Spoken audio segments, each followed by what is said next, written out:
This comes to us from Kami on X.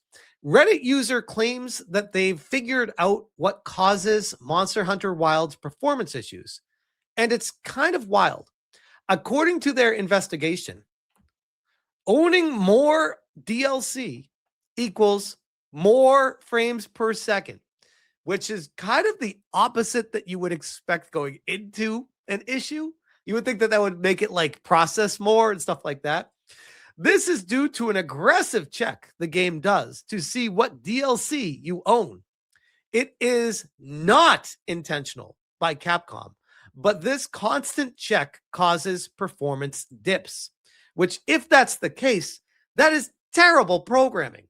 You should not have that happening in your game ever. The user created a mod that tricks the game into thinking you own all DLC and noticed immediate improvements. All information has been sent to Capcom support. This same user has already helped Capcom solve a performance issue in Dragon's Dogma 2. Damn, at this point, if this is true, Capcom needs to hire this dude. Posted on Reddit. To be clear, everything below was done strictly for research purposes. I am not recommending anyone to repeat it. So to confirm my theory, no, of course I didn't spend $500 to buy all DLC just to make Capcom marketing happy. No, I quickly made a small mod that made the game think that I have all DLC present. And no, it did not unlock anything. I do not want to test my luck, and I still want to keep playing. Though honestly, already with mods, at the least one that replaces the ugly in-game font that hurt me on PS5, both mentally and physically. I did not get any DLC stuff in the game. The only thing is that I skipped the check itself. I didn't give me any DLC items or bonuses. It just prevented the game from going deeper into the heavy routine, the one it would normally run if DLC was actually installed. So please don't confuse this with any kind of unlock things. And yeah, I still put this part under spoiler anyways. And yes, performance went through the roof. Yes, without any CPU boost in balance mode on any settings. The game literally flies. I do not recommend testing in practice what is under the spoiler, and I absolutely do not promote using mods of this type in Monster Hunter Wilds. So again, to moderation, if this is a problem, please don't delete the post instantly. Just message me and I'll remove that part. And that's basically the secret behind at least one, maybe even of main reasons for very poor optimization. I sent all my observations and other internal details, if I can say it that way, to Capcom support. To the same person I spoke to a couple of years ago about Dragon's Dogma 2. I assume he works on the engine in general, not on a specific game, but who knows how their internal structures are organized. Anyways, hope we will see a huge performance fix soon. And this is the official post on r/Monster Hunter. Drake says, if this is accurate, I'm getting shades of the GTA 5 loading bug that was parsing a massive JSON file repeatedly. Brute force, good enough for now things get left in the code and bite developers all the time. It would be hilarious if the check was also getting worse as they added more DLC and every optimization patch they made was just being offset by the newly released cosmetics. I didn't even think of that. Yeah, you nailed it in both cases. And yeah, if Capcom doesn't fix this, with every new DLC pack, it will just get worse and worse.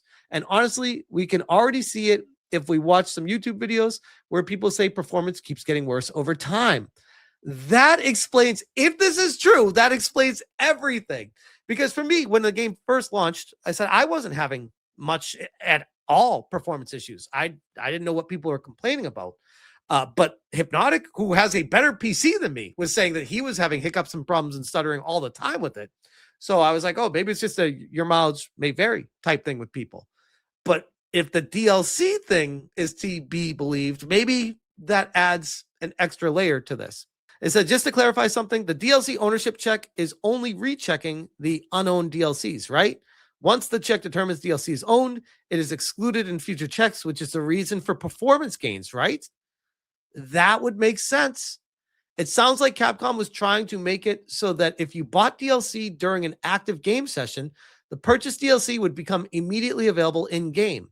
Still a dumb way to handle it, but it's probably less a case of being an aggressive DRM scheme and more likely trying to make a nice quality of life improvement that backfired instead of having to restart your game after buying the DLC. Damn. That makes sense. That makes a lot of sense. Holy shnikes.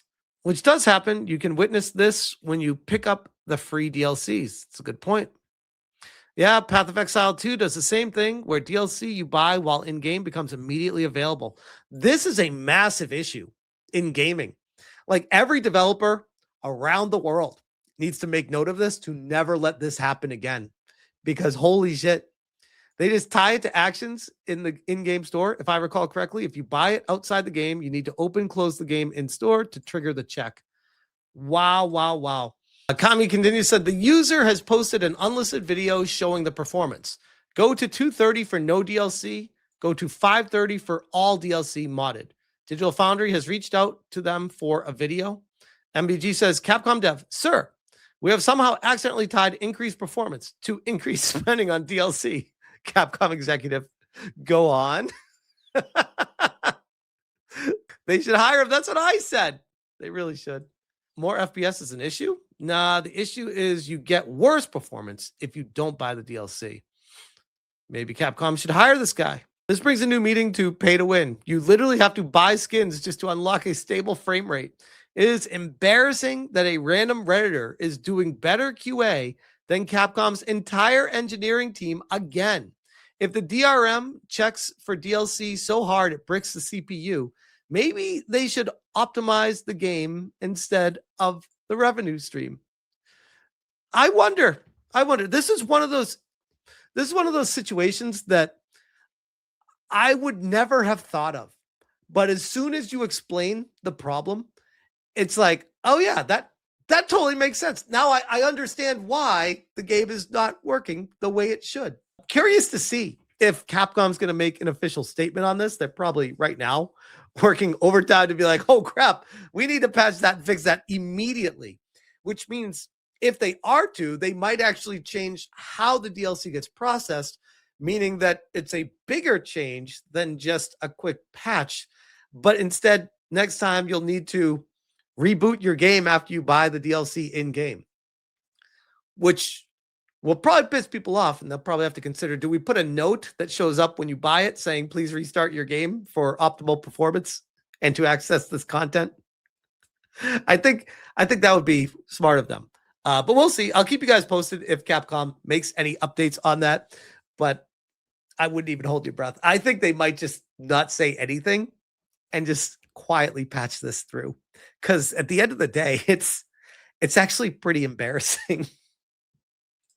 And KN for the P125 says, wait for further testing because the Redditor ran his CPU at 2 gigahertz and saw an increase. So your mileage may vary with how good the fix is for you and how the CPU is limited. So yeah, time will tell. And we got Big Buddhist for 10 months. You know they won't hire the guy. The nose ring mafia must stay in power. Well, the other thing is, it's like, maybe they would hire him and he'd work there and be like, this is not the type of environment that I want to work in because it's a cult. They might try to indoctrinate him and see if they can get him to join. I'm not even joking. KN for the P50. Funny how Monster Hunter World also had the same DLC checks. That is curious. Maybe because they didn't have performance issues. That is curious, though.